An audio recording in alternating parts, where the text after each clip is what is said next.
Hi, everybody, and welcome to episode 73 of the Pet Behavior Chat. And we're actually going to do part two of the podcast that we did a little while ago. It was actually episode 64. So this is part two, and it's all about pets and children, pets and families. And in episode 64, we spoke about introducing a baby or a new family addition to already existing pets in the home. And this time we're going to turn it around. So this time we're going to talk about if you want to choose a new pet for your family. So if as a family you've made the decision, maybe the kids are old enough or the kids are asking for pets, how would you go about choosing the best pet? And of course, I have Nora with me because she's the expert on all things pets and children. So lovely to have you back with us, Nora. Thank you. Always excited to be here. Cool. So, we'll kind of touch on a couple of different topics. So I think there's lots to think about. But, and obviously, Nora, you kind of did it the other way around. So you had pets first, and then you had babies. How, like, would you do it any other way now? Like now, in hindsight, would you think that you would maybe have kids first and then add pets, or what are your thoughts on that? I mean, it's tricky. I think I couldn't have gone that far in my life without having pets. And I think a lot of people who do love pets would be in that same position. But I also think there's a lot of value in, the time that you're able to maybe educate your kids about pets properly and, actually turning them into really good pet owners before one comes in. So obviously for me, it was just taken for granted pets are a part of life. And there's a lot of benefits with that because kids can see very early on how life works like that. But I think actually the preparation you can put in, if it's a planned process of bringing a pet in, can be very, very valuable as far as helping with, the long-term, emotional, behavioral needs of a pet. It's something you can plan towards instead of just sort of wing it in the moment and, especially trying to get your pet used to that transition. So I don't think there would have been the possibility for me to do it differently, but I can definitely see the benefits. And with friends of mine that are considering getting pets, how valuable the experience of a process and plan can be. And it's a really exciting time as well, I think, right? So, planning that together with your kids, thinking about what would be the right sort of pet for your family. Is it a dog? Is it a cat? What kind of dog? What kind of cat? And we'll talk a little bit about that. But I think it's also super exciting time, I think, for children to be involved in that process. I agree. Yeah. So go ahead. Sorry. I think that it's almost inevitable for a lot of kids to at least have that want to have a pet. And I think that the conversation comes up one way or another. And I think a huge part of that is what children are exposed to with their friends, but also, TV, books, kids and pets go together, it seems. And I think that it's something that every family probably has to start the conversation about, regardless if they actually become pet owners or not. But I think it's really healthy to realize that those desires will be there because that's what they're seeing, and to prepare for that as best as possible. That's so interesting, like thinking about, what the kids are being exposed to, whether that's at school or, like you say, going to friends' houses and they might have pets. And then, that desire kind of naturally coming up to want to have a pet themselves. So as we know, children, I don't know so much about this, but children and pets go through very sort of set developmental periods. And I guess they change a lot, through the years, especially through those early years. So I believe that the socialization period for children is between 1 and 4 years of age. It's a little bit different in puppies and in kittens, and I'll chat about that in a second. But from an age perspective, do you think it's the age of the child that's kind of important when considering when is the right time to get a pet? Or do you think there are other factors that play into that as well? Like, what do you think? So you've got two girls who are slightly different ages, but what do you think in terms of their development and their ages? When do you think would be the right time for them to be introduced to having a pet? Yeah, I mean, if I was doing it all again, having not had pets already, I think I would probably say from around 5+. And the reason is, I mean, my daughters are 2.5 and 6 years old. Is for my toddler, I mean, she is slowly learning more and more about the best ways to interact with pets and what they need. But it's definitely not there in a stage where I could ever leave her unsupervised, let's say, with a pet. I think that, toddlers have this natural exuberance for life, and they want to share that with their pet, and it's not appropriate. Whereas I feel definitely, my 6-year-old, it's been at least a year or two that she properly can understand the impact of her behavior on the pets and what they need and what they appreciate. And I just feel, as far as like their learning and development, that you can absolutely start from the time they're babies, really. And I think a huge part of that is just modeling the right behavior. But I would say, if I didn't have pets and seeing my daughter's progression, probably around 5 years old would be good to start having those conversations and prepping them for it, definitely. Yeah, that's very good advice. And so I know you've been very proactive in educating both of your girls about exactly that, what appropriate behavior is around pets, what pets need. What would you say have been some of the kind of key things that have helped you educate them? What are the things that have stuck most with them? So I can say, first off, the thing that does not work is being very reactive to something that they're doing that I don't like. Yelling, those things in the moment, which I actually think is how the vast majority of parents deal with, pet-kid interactions when they need to stop something or they can see something, potentially some conflict happening, is, yelling things like gentle, be gentle. That's like a very common thing. And if you think about it, like, that just doesn't sound right to a kid. And then they're, getting reprimanded for trying to interact. So the things that I found is really, number one, modeling good behavior. So my daughters are always very envious of my cats coming to me and laying on me because they want that. And I'm constantly explaining to them and showing them why they came to me. And it's because normally I'm very chilled out and I'm relaxed and I extend my hand and I do all of the things that I know attracts my cats to me. And then they realize that they should be doing the same things. I've also found just being like more interactive with it. So with all things with kids, they learn best through play. So I could bore them all day telling them about, the history of cats and everything, and it wouldn't go in. I know it wouldn't go in. But, using things like flashcards or games or drawing together, they both love doing art. So drawing things together that are related to their pets' needs has been really helpful. I also find doing like some craft projects with them is good. It's good to keep the kids busy anyways, but I found, like, with my eldest, making safe places, making little box beds, that sort of thing that she can decorate and really get into. And in the process, explaining, Pumpkin, our cat Pumpkin's going to love this so much. She loves her safe space. And she's realizing, like, she's making something that's good for her. And just, like, changing the idea that she has to show her love through hugging and picking up, that there's things she can do for her, and she loves it now, and she comes up with her own ideas. That, and also, just positive reinforcement, like using treats from the time my eldest was a toddler. I would give her the bag of Dreamies if I could see that she really wanted to have an interaction with the cats, and she learned that sprinkling those near to her got the cats to come close to her. So instead of her approaching them, she would learn very quickly to let the cats approach her. So I think it's, interactive and consistency, like every single day doing these things. And I can actually see it when I haven't been consistent, that it slips back a bit. Mm-hmm. I think, like what I was saying earlier about the outside influences is so huge, because genuinely every day she's seeing images of cats, being squeezed by their owners or dressed up or all of these things.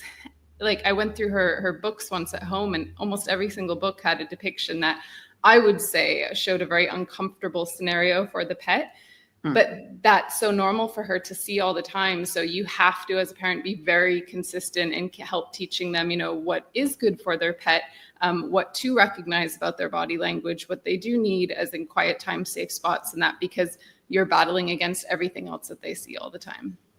Wow, that is such valuable advice. I mean, I didn't know half of these things, but it makes perfect sense when you say that they're being exposed to things, where you and I would probably cringe when we saw the pictures of people like squeezing cats, like you say, and working against that. That's super interesting. But I think it's the awareness, isn't it? And being, like you say, aware and mindful of all of the other influences that are coming into your children's lives. So that's, very, very cool.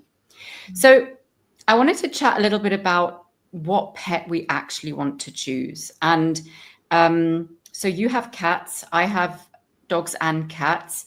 And I think, one of the things that I definitely wanted to sort of, I guess, dispel or have people think about is that it doesn't have to be, the flashy designer breed of dog or cat that everybody desperately wants, but it actually is about the animal's temperament and how well they're going to fit into your family.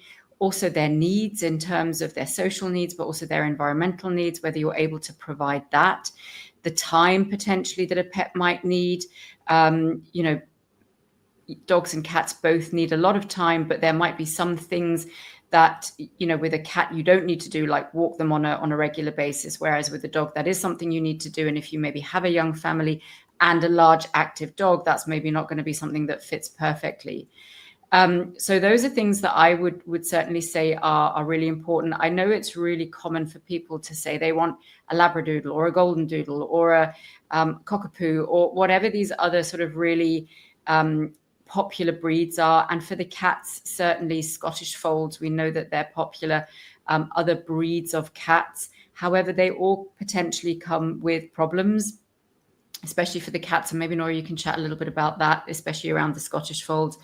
But I think rather than going for the visual, appearance of the dog, which might be what people are after, and also maybe instead of going for, the puppy that like everybody wants their kids to grow up with a puppy, but puppies are hugely time intensive. And if you're raising a young family, maybe the last thing you want to be doing is raising a puppy at the same time, because it's pretty time intensive. So thinking about the individual. And also, I think, some breeds are kind of characterized with certain temperament traits. So, Labradors are all friendly, Golden Retrievers are all friendly, and they're family dogs. However, an individual animal within that breed might not be. So I think it's really important to choose the individual pet that's going to live with you in your home really wisely. And even making that choice between cat or dog initially. And then within that, when you've chosen the species, what breed are you going to choose? And if you do have a breed preference, what is the individual animal going to look like? Or do you maybe just say, breed's not that important to us, we just want the right dog or cat to fit into our home? What are your thoughts on that, especially around cats? Yeah, I mean, I think lifestyle plays a huge role too. And I think, not to be completely team cat, but I feel like with a very busy lifestyle and with young kids or kids who are heavily involved in, let's say, sports and activities like that, you can have a very full schedule if you're working, and then after work becomes sports things every single day. It can definitely become difficult to have that time to give, especially a young active dog, what they need. And I think that can create some bad feelings at home. I think that guilt is something we see a lot, definitely a lot with people who are already dog owners and then they have children, is there can be a lot of guilt surrounding that. So I think if you have a very busy family schedule, a young, very active dog, lots of needs might be a challenge. And, cats obviously don't require the same type of activity levels. Of course they do, but we know they enjoy, short and frequent playing, and it's not as, time heavy as far as going out with them and that. So I think definitely cats make the best pets, but I think as far as they do have their own needs, and I think it's something that can be perhaps more easily worked into a busy schedule. I definitely find that.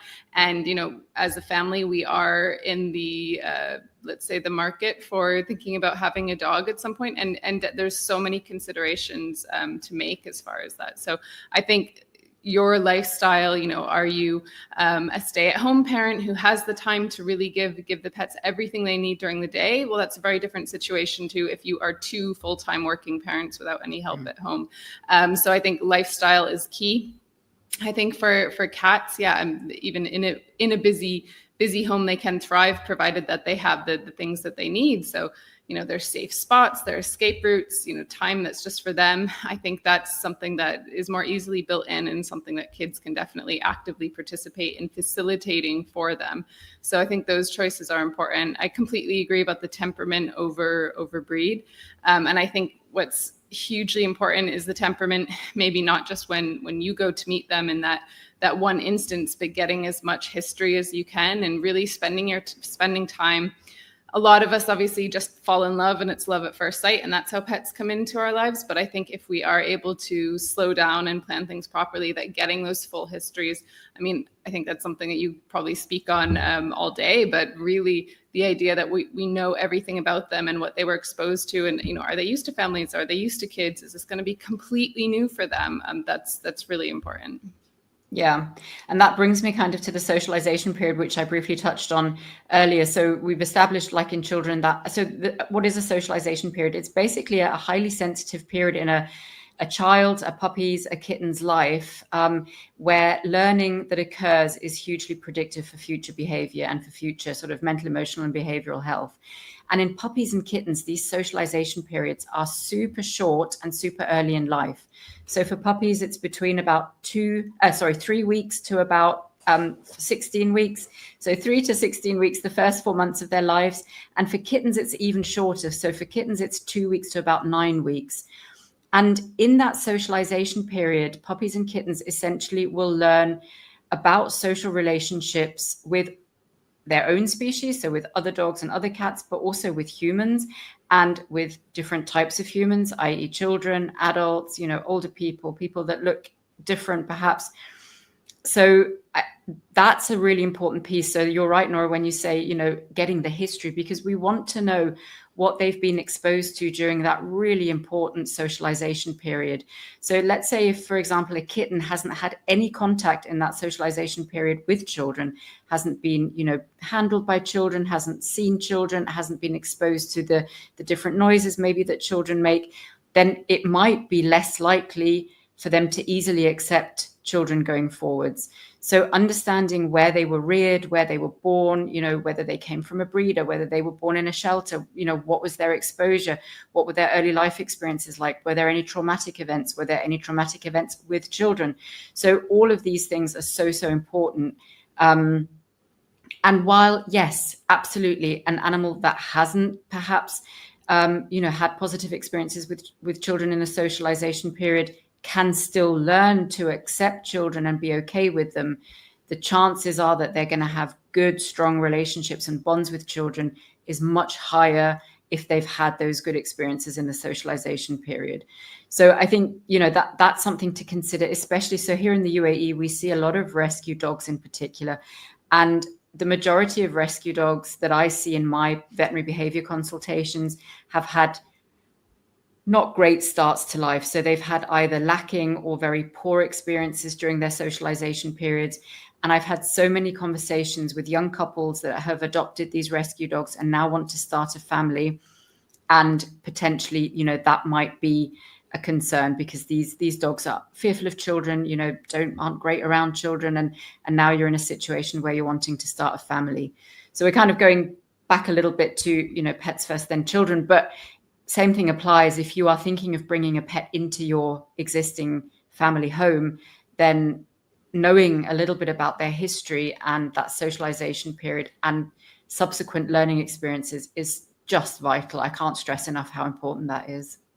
Yeah, I mean, I think safety is number one. And you know, as much as we want to help pets in need, of course, I think if you are a parent or will be a parent, really considering those things is preventative and can help to avoid things. I think that, you know, bites, scratches, those sorts of things, they can happen so fast and they can have devastating consequences. So really you want to do your homework first and really consider that temperament and that those early experiences are going to add up to make a good family pet and something that you can manage at home, because having seen the other side, it can be really devastating.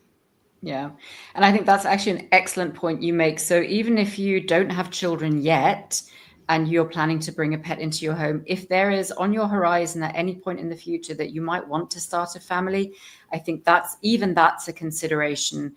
You know, if you don't have children yet, but that might be on the cards for you, then thinking about how your pet is going to feel about that is really important. And as Nora says, the safety aspects of that are just huge, really. Mm-hmm.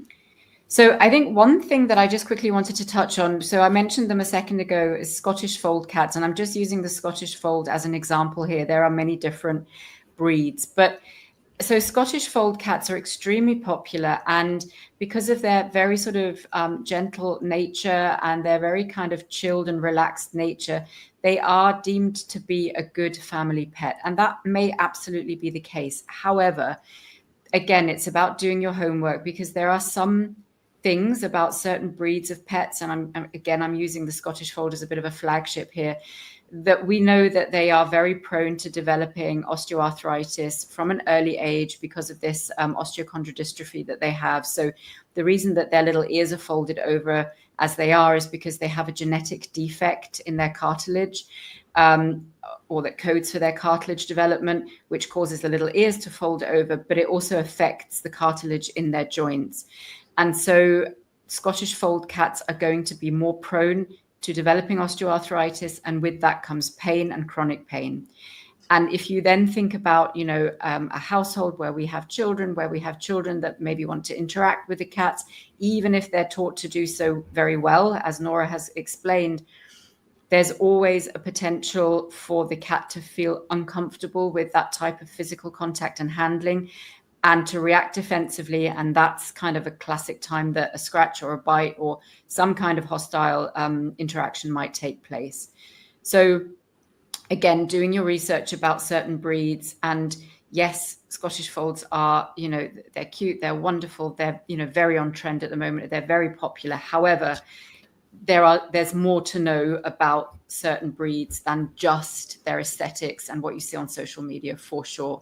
So, the Scottish fold is one of those. I think any dog that has potential to have kind of chronic medical conditions, whether that is a large breed dog that may develop osteoarthritis also early in life, or maybe a brachycephalic dog, so a short-nosed dog that might find it difficult to kind of breathe and might experience discomfort through that, or dogs that are prone to skin disease, such as Shar-Peis and, all your kind of bull breeds, again, that are very, very popular at the moment. But all those potentials for physical disease and chronic physical disease are going to affect interactions with adults, but also with children. And I think with children, it's potentially harder maybe to explain. I don't know, Nora, correct me if I'm wrong here, but it might be harder to explain that, they're feeling itchy or they're feeling sore.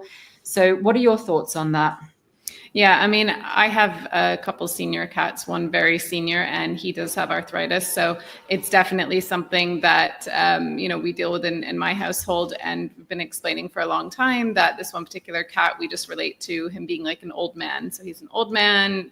Old men don't want to be picked up. And again, it's through consistency that they do realize that. But I also think that with Scottish folds or with senior cats, there's a big responsibility on us as pet owners and parents to make sure that they are getting everything they need. So making sure that they are comfortable, they're getting the regular vet checks, that pain is definitely being looked at and treated. And I think that will obviously help them to be more comfortable in the home. And, I think we don't always give our kids credit for being as smart as they are, and getting them involved in that treatment plan is actually really valuable. I mean, I definitely wouldn't recommend, let's say a dog with a skin condition, a kid actually being too hands-on-y, because it can be very uncomfortable, and that's something you want to protect them from. But, getting food ready with their daily medication in it, that's the sort of thing they can take part in and know that they are helping. But I think, again, it's consistency and constantly reminding them, he's an old man, that's ouchy, and that they realize they don't want to cause those things. But again, it's, over and over doing it. And I think that any pet with a health condition, as busy as you are as a parent, it's something that you need to keep on top of, because that health condition with the pet can obviously, be something that can get worse, under stress or not treated, and then that can in turn have negative effects with your kids and their relationship. So always keeping on top of that. And that's something that kids can actively be involved with. I mean, just going to the vet to start.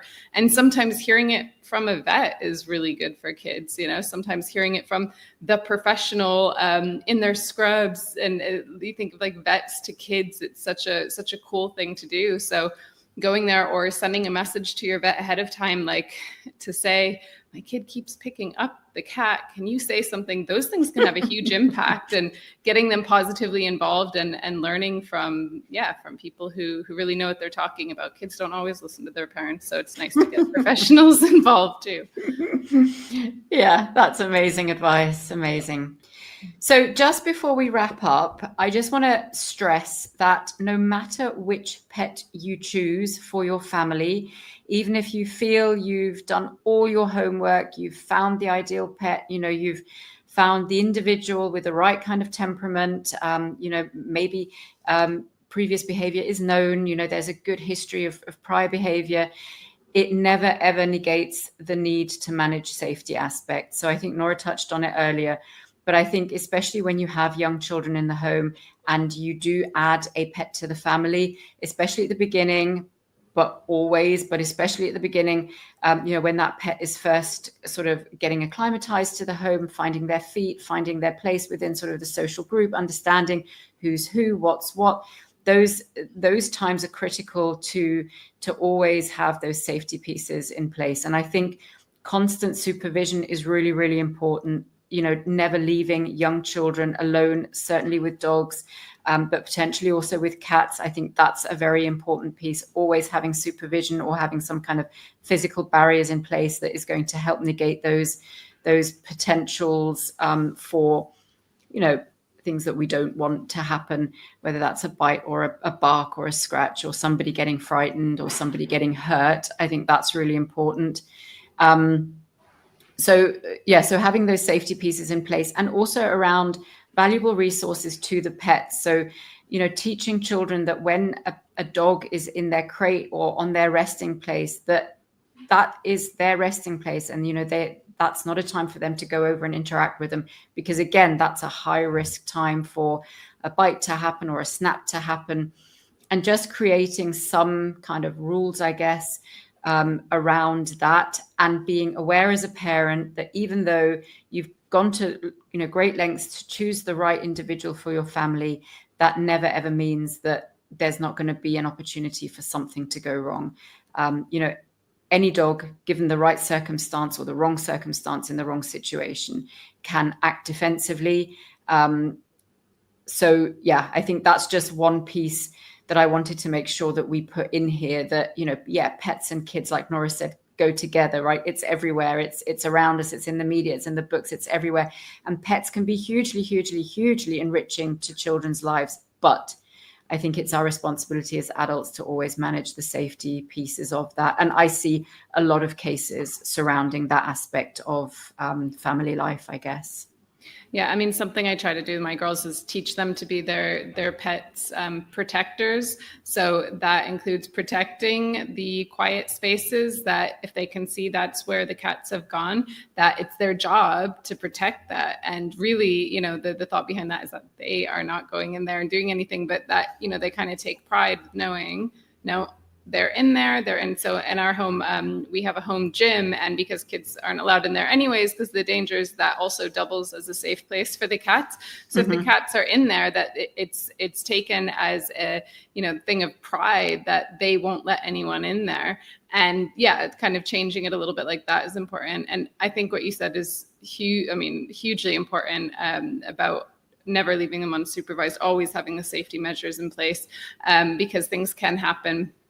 Kids are learning, and really there's no substitute for being there to actually protect. I think you put up a post the other day about having a pet is a privilege. Like, being a parent is a privilege too.